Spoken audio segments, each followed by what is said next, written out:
I'm Garrett, I'm Kayle. and we've been a part of River Glen for about six and a half years.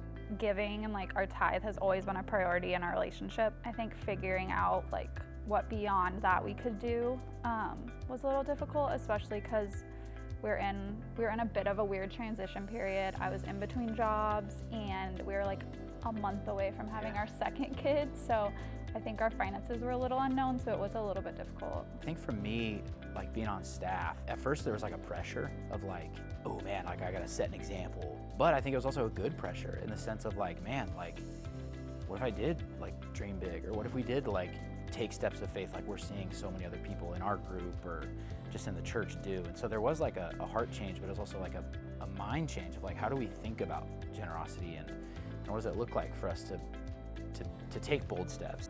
I mean, there were conversations of okay, if we're gonna do this, what then has to go, or what maybe needs to be paused or less of. I think it also helped being in a group, being in our life group and having other people who are in a similar stage of life and season, just being able to talk about hey, how are you guys praying about this decision? It was just nice to have people around us having those same conversations that kind of fueled us. We've always seen God provide for us before move and now throughout move. He's just provided for us, given us that peace even when things seem hard or sometimes it feels like the ends aren't meeting, but he's always provided. We've always been provided for. We never had to worry about anything.